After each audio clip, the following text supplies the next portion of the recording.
At CBF, we know that for you to change your body, you need to change your mind. Exercise and eating healthy is only part of the plan. We care about our members as we care about our family because our members become our family. It is not about competition, but support.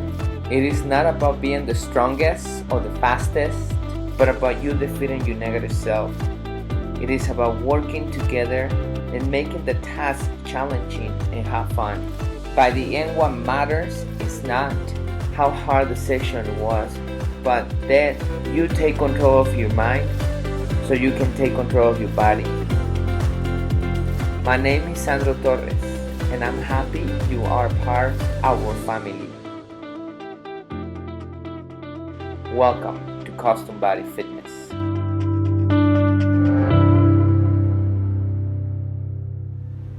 For you to be able to succeed in any task, for you to be able to succeed in any area of your life, you need to take control of your mind. Many of us are lazy and don't want to take control over our mind or body because it takes energy and it takes an effort to be able to do it.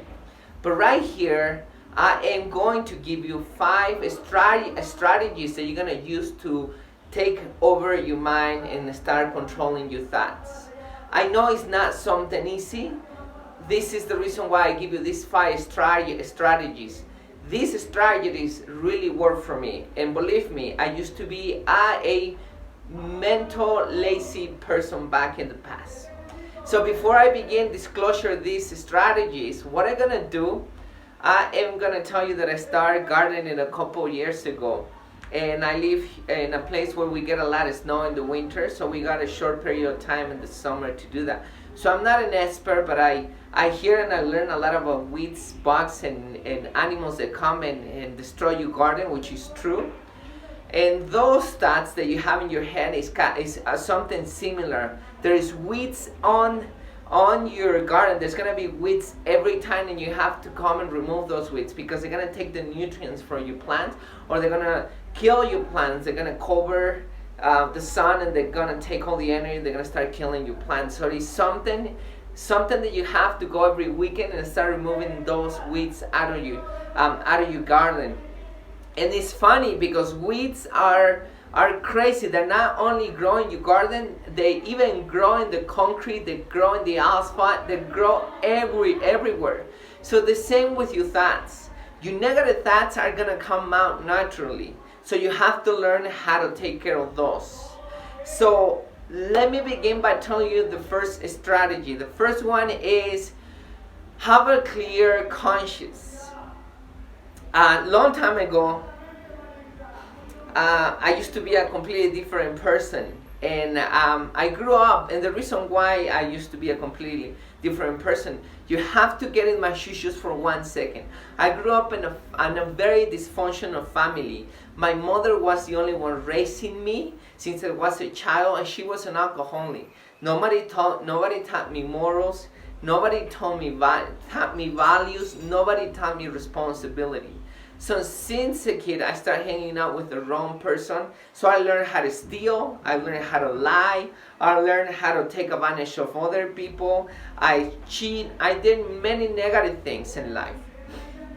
Then one day I fell into depression, and then I suffered. When I suffered, something inside of me told me that I was in the wrong path. And then I started reading. And in the book that I was reading, it said that one of the things they recommend for people like me to heal and start from the beginning in your mind is to redeem yourself. And to redeem yourself, you have to do 2 things. One is start fixing the things that you can fix from the past, and start forgiving people. So one of the things I start doing, I made a list of the people that I hurt. I made a list of the people that I owe money, and I made a list of the things that I steal from people. All the people that I could call and ask for forgiveness, I did call them and ask for forgiveness. Every single person, I told them that I'm so sorry for the mistake I made, and I'm really regretful about it. And if there is anything I can do for them, I would love to do it. and all the people forgive me. The other thing I did, all the people that I owe money, I start sending money and I start paying that money.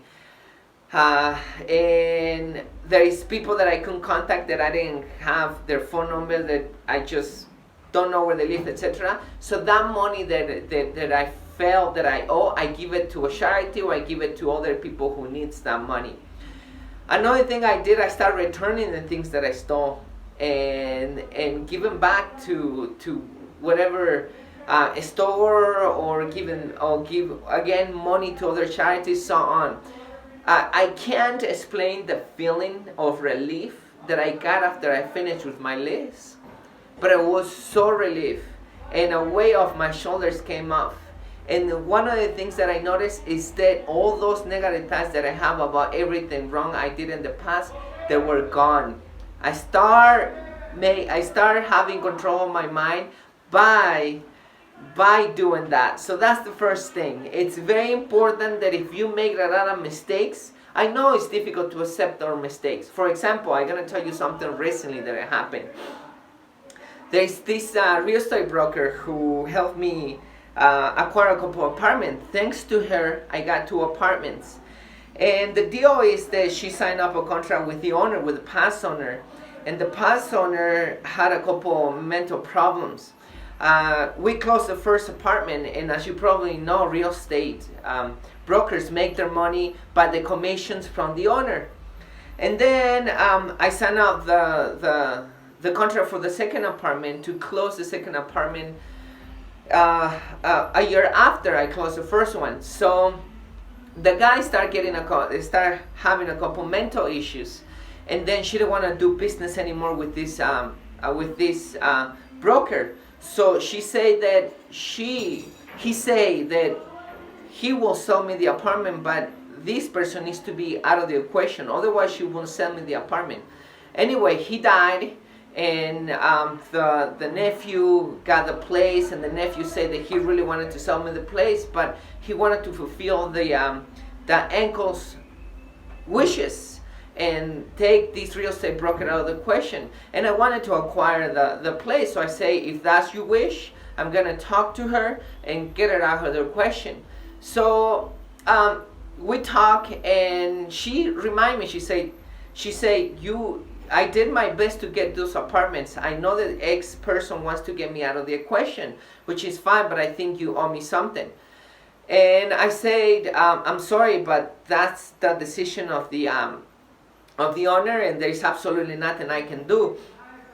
So she was out of the question. We closed the deal, and then a couple months passed. Has been like 2 years since I closed the last deal that we had.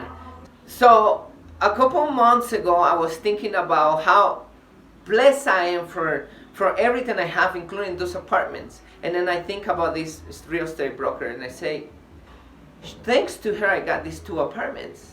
Thanks to her, I have some financial freedom. She helped me to find these things when they were in a low price and so on. I say, I think I owe her an apology. And not only I owe her an apology, I do owe her a commission. I realized that I was making a mistake. So I called her and I told her, and I apologized for that. So you're going to make mistakes. You're a human being. We all going to make mistakes. Just make sure when you make a mistake, call the person, ask for forgiveness. Do what you need to do to fix your mistake. So it's okay. Just embrace it. Face the mistake. You're going to make mistakes.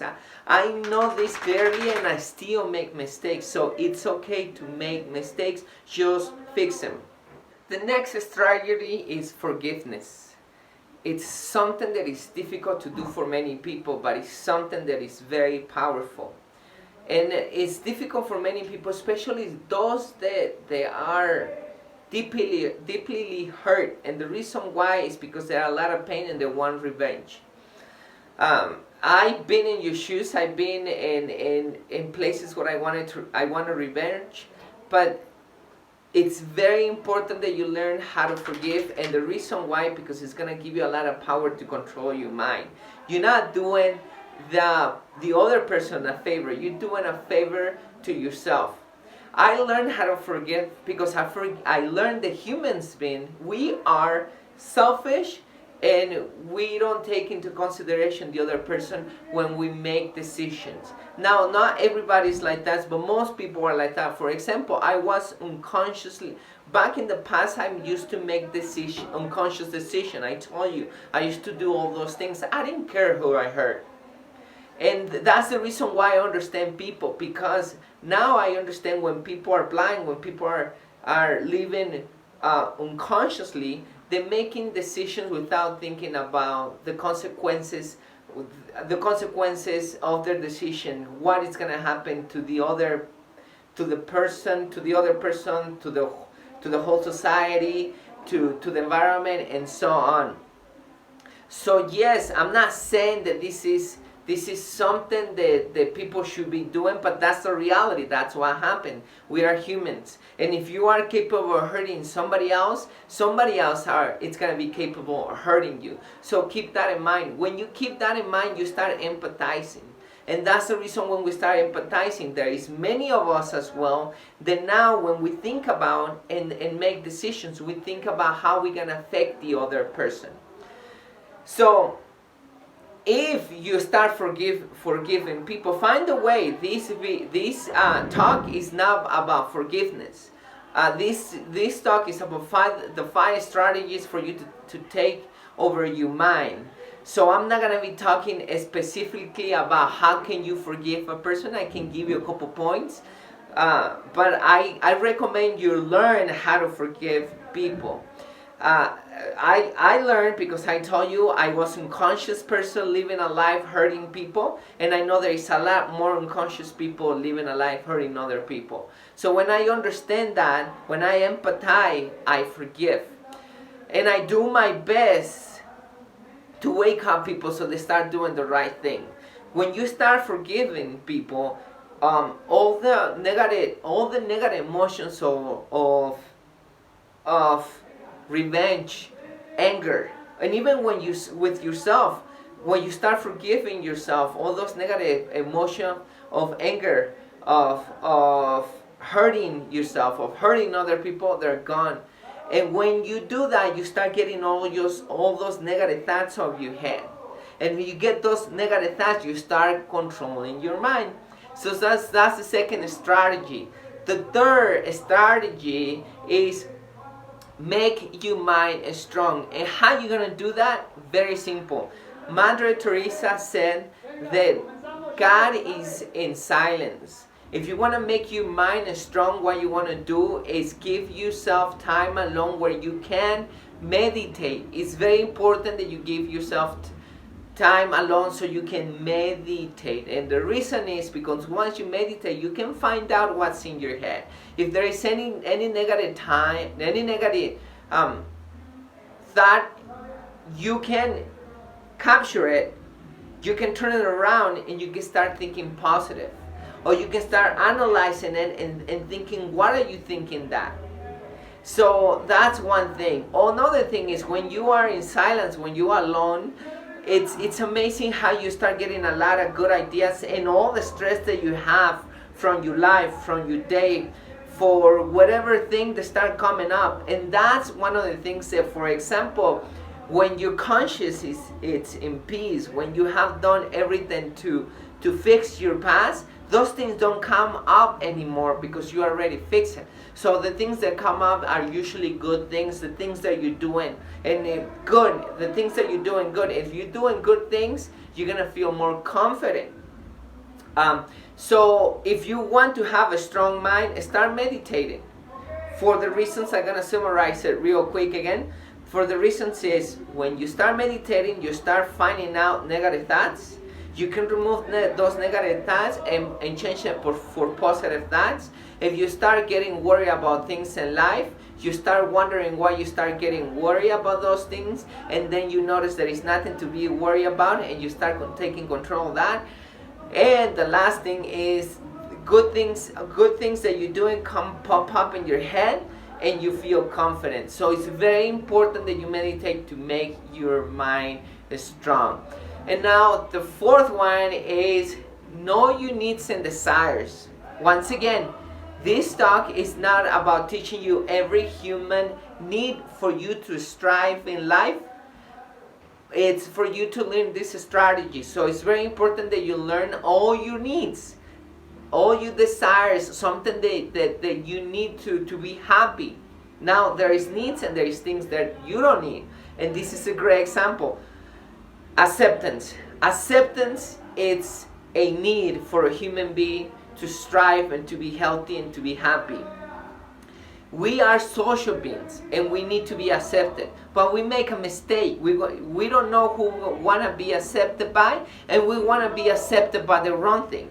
We buy nice cars because we're going to be accepted. We spend a lot of money on hair because we're going to be accepted. We spend a lot of money in brand clothes and things like that because we want to be accepted. We do things that don't really give you acceptance. It's a superficial acceptance. We go party, we drink, we do crazy things because we want to be accepted. So when you find out that you really want to be accepted, that that's a need, now you understand that you want to be accepted. But instead of doing the wrong things to be accepted, you're going to start doing the right things. For example, start serving people, start helping people, start solving their problems, start caring about them, start serving the world, start making this place a better place, and you're going to see how you're going to be accepted. And then you don't need to do all these crazy things and start spending a lot of money and things that don't matter, because now you are fulfilling your human need of acceptance. Like I said, there is more human needs. Once you find all of them and you start taking the right path into being accepted, now you start controlling your mind because you know what are those human beings and you're taking the right course into that desire or need. And lastly, the last strategy is keep your mind in guard. What do you think is gonna happen if you start hearing about viruses they kill, about all these people that are already dead, about wars, about assaults, about a lot of negative things? You start watching all these scary news, and you start hanging out with alcoholic, and they talk about gossip, and they talk about the neighbor, and they talk about how horrible the day was, how they hate their life, how do they hate their job, how do they hate their partner. If you start listening to all that, what do you think is going to happen to your brain? You think you're going to come out with a great, magnificent idea? Of course not. If you really want to the good things come out of your head, you need to find out, you need to know what are you learning. So start consciously and actively start reading books that help you become a better person. Start watching and listening to these type of talks so you become a better person. Start hanging out with successful people who have a good relationship with themselves, with God, and with the world. They're gonna teach you a lot, and they're gonna feed you positive things. So make sure you have your mind in guard, and make sure, when I mean have it in guard, don't start watching and looking and listening to all this trash that is not going to help you better. It's help you to become a better person. Remember, your body, your thoughts, and everything, it takes 7 years to regenerate. Your body is always constructing itself. It's every second it's coming with new stuff. But it takes 7 years for you to become a new person. So if you put trash in your body, if you eat junk food, you're going to become junk food. If you have negative thoughts, if you put a lot of negative thoughts in your head, you're going to become a negative person. But if you do the opposite, then you're going to become the right person. And this is how you are going to take over your mind and control your mind. Put these strategies into practice and you see how your life changes. Now, this is not an overnight thing. This is going to take time. So be patient and wait, and you'll see how your life is going to change. Thank you so much for taking the time to watch this video. If you enjoyed the content offered here, then I know you will enjoy these books. These are great tools to lead you to successful weight loss, better health, and greater happiness.